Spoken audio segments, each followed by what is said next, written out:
Assalamualaikum dan salam sejahtera. Budak-budak UMNO, mereka mempertikaikan hujah bahawasanya Anwar Ibrahim di belakang usaha untuk mendapatkan pengampunan bagi Najib Tun Razak. Mereka berhujah bahawasanya ini kuasa agung, tak kena-mengena dengan orang lain. Dan mereka kata, kalau ikut perlembagaan, it is the power of the agung, kuasa agung untuk memberi pengampunan. Memang betul. Kuasa agung dari segi teknikal, iaitu tak bolehlah Menteri Pertanian ataupun cikgu besar sekolah ataupun sesiapa yang tidak berkait dengan isu perundangan memberi pengampunan kepada sesiapa. Dia hanya kuasa agung sahaja untuk memberi pengampunan. Tapi itu dari segi undang-undang, dari segi perlembagaan Malaysia. Dia ada juga technicalities yang terlibat. Dia bukan maknanya agung ni bangun tidur, tahu-tahu, hari ni saya rasa nak ampunkan 10 orang. Bagi saya list siapa yang tunggu nak hukum gantung. Kalau agung, pandai-pandai agung sendiri, tak ada angin, tak ada ribut, tak ada sebab. Tahu-tahu terasa nak mengampunkan orang ni ke orang tu. It does not work that way. Sebab apa agung tak boleh telefon pengarah penjara dan beritahu, hari ini saya nak ampunkan Mona Fendi. Kita jangan gantung dia lah. Biar better ampunkan dia. Ataupun agung terasa nak ampunkan Botak Chin. Ataupun geng Al-Ma'unah. Mereka semua digantung. Mereka tidak diberi pengampunan. Sebab apa agung tak panggil pengarah penjara, beri pengampunan kepada semua dia orang yang dihukum bunuh dan akhirnya digantung juga. So it's not maknanya walaupun kuasa agung untuk memberi pengampunan, tapi dia ada technicality dulu sebelum agung mempertimbangkan. Dan ada 3 perkara dalam perlembagaan yang kuasa mutlak agung, iaitu prerogatif agung. Satu daripadanya ialah melantik Perdana Menteri. Yang kedua, sekira Perdana Menteri nak bubah parlimen, agung ada kuasa menolak. Agung ada kuasa tak setuju parlimen dibubah. Dan sekira Perdana Menteri hilang majoriti, maka lantik Perdana Menteri baru, tak payah bubah parlimen. Dan yang ketiga, bila nak panggil Conference of Rulers, mesyuarat Conference of Rulers, agung juga ada hak untuk membantah tidak setuju atau tidak lulus Conference of Rulers dipanggil. Dalam 3 situasi tersebut, itu prerogatif agung. Agung boleh tidak setujulah. Lantikan Perdana Menteri, ikut agung nak. Bubah parlimen, ikut agung nak. Memanggil mesyuarat Conference of Rulers juga ikut apa agung nak. Tapi yang lain, ini telah diterangkan oleh Tengku Abdul Rahman, Perdana Menteri yang pertama dulu, Bapa Merdeka, iaitu the agung shall take advice of the government, of the cabinet. Dan wajib maknanya agung mendengar nasihat dari kabinet ataupun wakil dari kabinet. Wakil dari kabinet ni mungkin menteri ataupun Perdana Menteri dianggap sebagai wakil dari kabinet. Boleh menasihati agung dan agung shall take advice. Perkara ni dibahas, shall. Shall ni bermaknanya ikut budi bicara atau sebagai arahan. It's actually shall take advice maknanya must take advice, walaupun perkataan shall dan bukan must diguna di dalam para ataupun sentence tersebut di dalam perlembagaan. Tapi yang isu apa yang penting ni, isu ni yang dia orang bahas kuasa agung ke, kuasa menteri ke, ataupun kuasa cikgu besar sekolah ke untuk memberi pengampunan, itu bukan isu dia. Isu dia kita tidak nafi. Kuasa ni kuasa agung. Agung kena sign surat pengampunan tersebut. Tapi sebab apa agung memberi pengampunan ataupun mempertimbangkan untuk memberi pengampunan?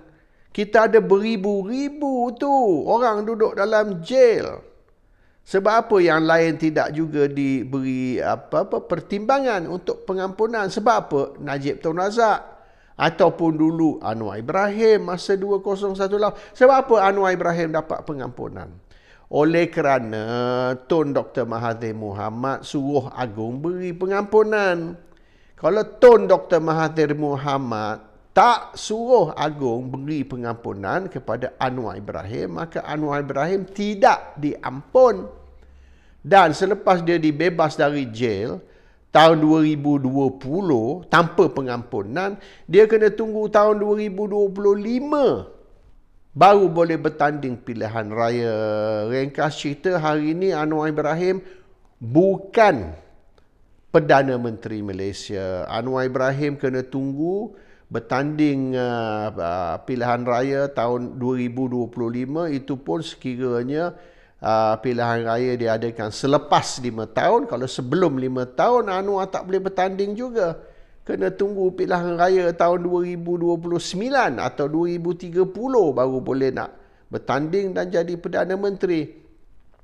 So the technicality is Tun Dr. Mahathir Mohamad suruh agung beri Anwar pengampunan, maka agung pun beri pengampunan.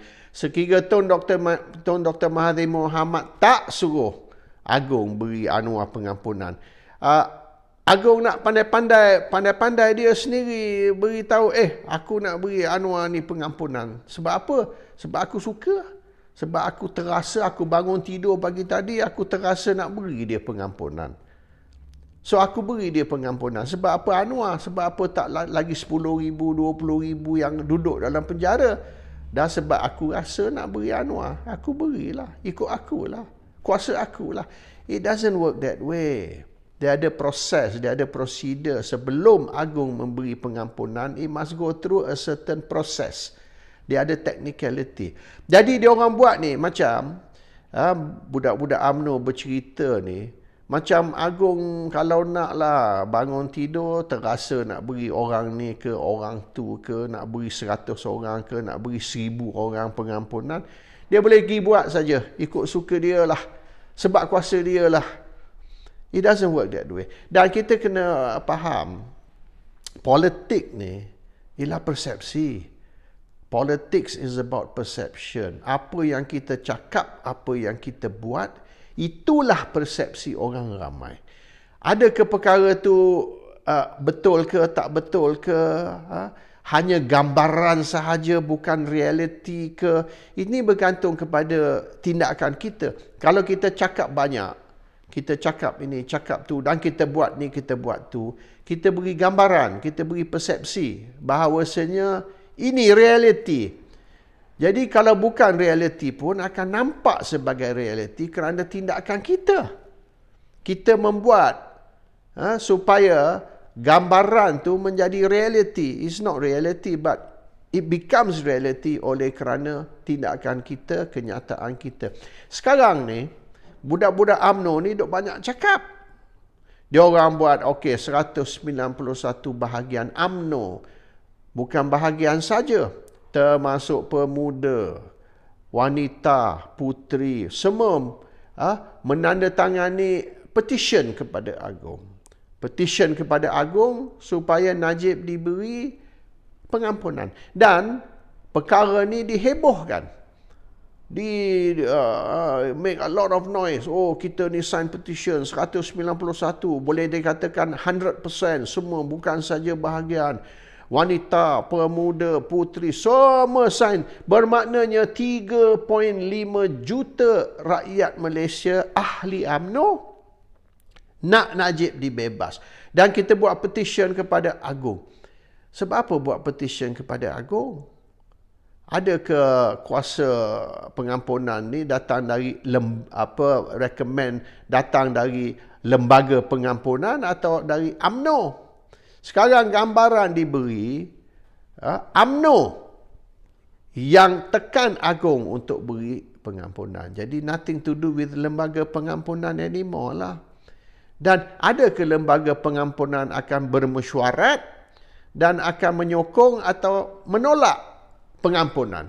Mereka kata confirm lah, no choice, terpaksa mereka sokong kerana 3.5 juta ahli UMNO melalui 191 bahagian UMNO sudah menekan Agong, pressure Agong melalui petition.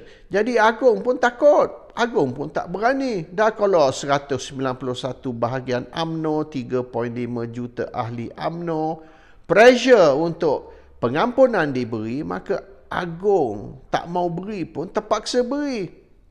Dan lembaga pengampunan diguna hanya sebagai landasan, sebagai platform untuk menekan Agong. Sebab sekiralah lembaga pengampunan recommend untuk pengampunan diberi, takkanlah Agong nak tolak. Padahal lembaga pengampunan nak, dah sokong, UMNO pun sokong.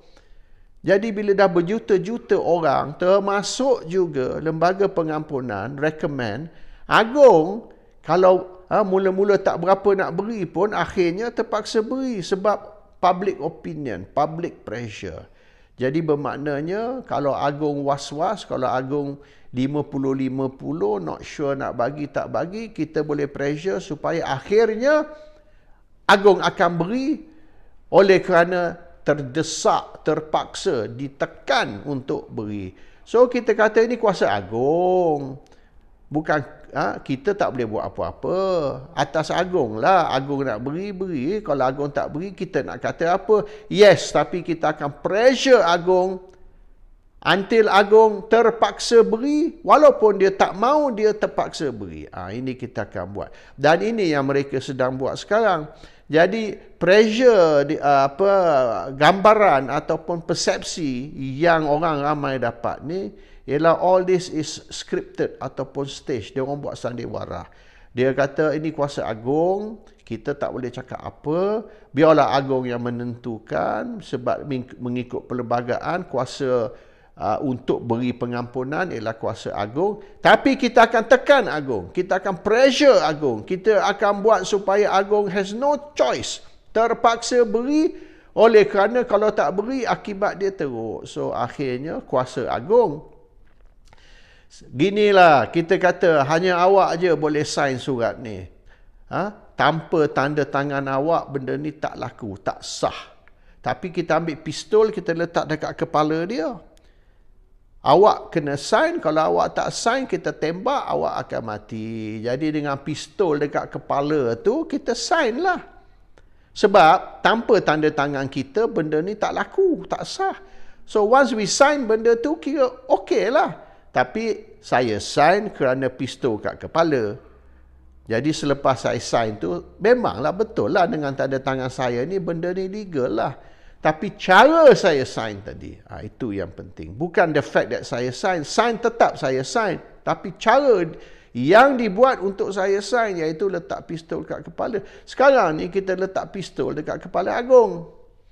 Dan kita kata ni kuasa Agong, bukan kuasa kita. Kita tak boleh buat apa kalau Agong tak sign. Tapi kita letak pistol dekat kepala Agong untuk menentukan yang Agong akan sign. So this is what they're doing. They're putting a gun to the Agong's head. Jadi dengan macam-macam tindakan ni, akhirnya kita boleh ramal lah, Agong akan sign. Mustahil Agong tidak akan sign. Dan Agong akan sign atau akan memberi pengampunan kepada Najib oleh kerana tindakan UMNO. Dan the fact that lembaga pengampunan ni, Anwar akan duduk dalam lembaga pengampunan. Kita kata lembaga pengampunan yang recommend. Bila lembaga pengampunan recommend, maknanya Agong tentulah akan setuju. Sebab recommendation ni datang dari lembaga pengampunan nasihat agung ataupun Perdana Menteri Nasihat Agung. Tapi Perdana Menteri duduk dalam mesyuarat lembaga pengampunan, dan semua yang duduk dalam lembaga pengampunan tu, ahli dia semua di bawah Perdana Menteri. Perdana Menteri hanya beritahu ahli lembaga pengampunan, saya nak benda ni lulus. Saya nak awak semua sokong. Saya nak awak setuju. Jadi sebulat suara awak akan setuju, awak akan sokong. Jadi siapa nak lawan Perdana Menteri? Terutama sekali Perdana Menteri macam Anwar Ibrahim yang kuat dendam. Kalau kita tak setuju dengan Anwar ni, dia akan habiskan kita, dia akan pancung kita. Anwar ni is not a Democrat. Anwar tidak bersikap demokrasi atau mengamalkan demokrasi, dia mengamalkan politik dendam. Awak bantah dia, awak lawan dia, dia akan bunuh awak. Ini politik Anwar. Siapa tak tahu Anwar? You lawan dia, you jagalah, you mampuslah. Anwar akan bunuh awak. Tengok apa dia buat sekarang dengan Muhyiddin lah, dengan yang lain-lain tu semua. Awak lawan dia sebab Muhyiddin tak sokong Anwar jadi Perdana Menteri. Dan lain-lain lagi dalam Parti Pribumi Bersatu, PAS juga tak sokong Anwar jadi Perdana Menteri. Akhirnya Anwar masih jadi Perdana Menteri. Dia kata ni kuasa agung. Walaupun dia dapat 80 kerusi sahaja, dia tak dapat sampai 100 lebih kerusi. Hanya 80 kerusi. Tapi dah agung. Kuasa agung tu. 1 dari 3 kuasa agung, iaitu melantik Perdana Menteri. Jadi apabila Agung lantik Anwar jadi Perdana Menteri, semua yang tak sokong dia jadi Perdana Menteri ni, dia nak bunuh ni. Muhyiddin lah, apa ramai lagi ni. You tak sokong aku jadi Perdana Menteri, kau jagalah. Aku jadi Perdana Menteri besok, aku bunuh kau semua. Orang tahu Anwar ni kaki dendam, politik dendam. Siapa nak lawan Anwar dalam mesyuarat lembaga pengampunan? Anwar akan hadir. Anwar akan tengok seorang-seorang. Okey, siapa yang tak sokong? Siapa yang tak sokong ni, dia ambil. Anwar dah katakan dia akan guna kris. Anwar bawa kris pergi mesyuarat lembaga pengampunan. Dia letak kris kat meja. Dia kata, okay, now, who don't support? Dia tunjuk kris dia. Siapa nak lawan Anwar ni? Dia boleh buat apa saja dia nak. Dan 100% lah lembaga pengampunan akan sokong. Jadi Agung diberitahu, UMNO 191 bahagian, iaitu 100%. Nah, lembaga pengampunan pun 100%, sebulat suara. Agung berani ke nak tolak? Dengan begitu boleh dikatakan 3.5 juta ahli UMNO, 100% bahagian UMNO sokong lembaga pengampunan, 100% sokong. Mau tak mau, walaupun Agung rasa mungkin tak berapa wajar kot. Dia baru duduk dalam penjara tak sampai berapa bulan, tunggulah 4 tahun ke 5 tahun. Tapi dah oleh kerana pressure ni, tekanan ni, pistol kat kepala Agung. Mau tak mau Agung kata, okeylah, sign je lah. Aku pun nak pension dah. Lepas ni aku nak balik jadi sultan dah. Bukan lama lagi aku duduk sebagai Agung ni, buat apa nak gaduh. Lebih-lebih lagi bila keluarga Agung ni banyak terlibat bisnes. Keluarga Agung terlibat bisnes ni, bisnes tu. Jadi, you tahulah, kalau Agung lawan Anwar, maknanya Anwar, dia dendam, dia akan hancurkan bisnes-bisnes keluarga Agung tu. Everything gone. Dia akan buat. Tengok macam Anwar buat Syed Mokhtar Al-Bukhari ni. Sebab dia kata Syed Mokhtar Al-Bukhari ni sokong Parti Pribumi, beri derma kepada Parti Pribumi. Oleh kerana Syed Mokhtar Al-Bukhari beri derma kepada Parti Pribumi, Anwar nak bunuh Syed Mokhtar sekarang. Macam-macam dia buat. So, maknanya orang tahu, Anwar ni jangan lawan. You lawan, he's not a Democrat. Dia cerita je, demokrasi lah ini. Itu buat sedap mulut je. Tapi dari hakikatnya, awak lawan dia, awak mati. Anwar akan bunuh awak. Tengok orang macam Syed Mokhtar pun boleh katakan the richest Malay businessman. Dia tak kisah. Dalam 20 richest Malay, hanya richest Malaysian atau billionaire list tu hanya satu Melayu, tak apa, dia bunuh satu Melayu. Biar tak ada seorang pun Melayu dalam top 20 billionaire dan sebagainya. He doesn't care. Biar Melayu tak ada pun tak apa. Dia janji dia makna awak lawan saya, awak mati. That is Anwar. Agong pun tahu tabiat Anwar ni. So, akhirnya, with all this brouhaha, dengan kecoh sini, kecoh situ, of course, akhirnya Agong akan memberi pengampunan. Tapi bukan kerana kuasa Agong. Dia beri itu. Technical, betul. Dari segi technical, kuasa Agong. Itu kita tak nafi. Pada proses untuk memaksa Agong mengguna kuasa dia untuk beri pengampunan. That is the issue. Dan the persepsi atau gambaran yang Anwar dan Zaid Hamidi di belakang usaha ini. That Zaid Hamidi and Anwar are behind usaha untuk memberi pengampunan. Bermaknanya, apa yang Anwar cakap, dia tak buat. Anwar ni bikin tak serupa cakap. So, semua yang dia duk cakap berpuluh-puluh tahun ni, menentang Mahathir lah, reformasi lah, nak bawa perubahan lah, kerajaan madani lah, dan macam-macam lagi. Akhirnya semua omong-omong kosong oleh kerana apa yang Anwar buat beza jauh dengan apa yang dia cakap. That is a persepsi sekarang ni orang DAP. Tengok orang DAP mana ada banyak cakap. Senyap je. Orang DAP tak sebut isu ni, tak sentuh isu ni. Orang DAP now is shutting their mouth. Tak, not one word. Tak ada sepatah pun. Cumalah Lim Kit Siang kata, kita kena jagalah. Jangan kita beri gambaran, yang buruk. Ringkas cerita, Lim Kit Siang tak setuju. Hassan Karim tak setuju. Ramai tak setuju. Tapi tak ramai nak cakap sebab dengan mereka membangkitkan bantahan ataupun memberi gambaran mereka tidak sokong tindakan Anwar, Anwar akan hukum. Anwar will punish all those people. So lebih baik isu ni, kita tahu dah Anwar di belakangnya. Kita tahu dah Anwar dengan Ahmad Zaid Hamidi ada konspirasi. Diam sajalah, lantaklah biar dia nak buat apa dia buat. Sebab kalau kita bersuara pun, kita pun akan jadi mangsa Anwar. Assalamualaikum. Salam sejahtera.